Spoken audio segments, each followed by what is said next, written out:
Dan yang lebih mengejutkannya lagi adalah, yaitu jenazah dari ketiga korban ini ditemukan sudah Halo semua, apa kabar? Selamat datang kembali di channel YouTube Mari Kita Ungkap. Di video kali ini gue mau cerita tentang urban legend asal negara Cina yang cukup populer pada tahun 90-an. Nama ceritanya adalah Bus 375. Penasaran gimana ceritanya?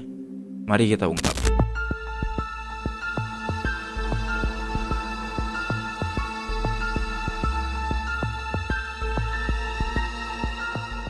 Jadi pada malam hari ada bus yang lewat dengan nomor 375.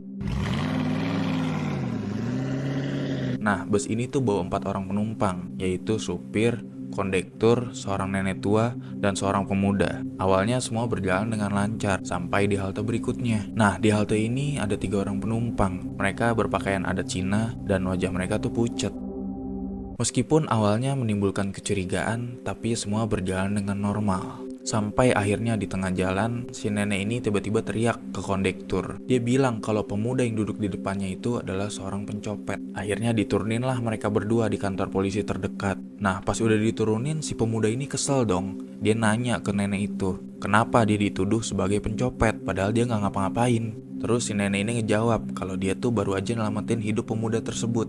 Terus si pemudanya tambah heran dong. Dia nanya apa maksudnya gitu. Nah, si nenek ini langsung cerita kalau tadi pas dia di bis, dia ngelihat ketiga orang yang berpakaian adat Cina ini nggak punya kaki alias melayang. Makanya si nenek itu minta diturunin bareng pemuda tersebut. Akhirnya dengan kejanggalan ini, si pemuda dan nenek tersebut melapor ke polisi atas apa yang mereka lihat. Terus setelah mendengar cerita kedua orang ini, polisi langsung melakukan pencarian terhadap bus 375 ini. Pencarian ini cukup memakan waktu yang lama. Sampai akhirnya bus ini ditemukan tengah mengambang di sebuah bendungan yang jaraknya cukup jauh dari tempat terakhir mereka menurunkan nenek dan pemuda tersebut. Saat bus ini diperiksa, di dalam bus hanya ditemukan 3 korban saja, yaitu si supir, kondektur, dan 1 orang yang tidak diketahui identitasnya. Dan yang lebih mengejutkannya lagi adalah, yaitu jenazah dari ketiga korban ini ditemukan sudah membusuk. Akhirnya di sini polisi minta keterangan lebih lanjut terhadap nenek dan pemuda tersebut. Tapi keduanya malah lupa akan kejadian tadi malam. Bahkan seminggu setelahnya mereka ditemukan mengalami gangguan jiwa.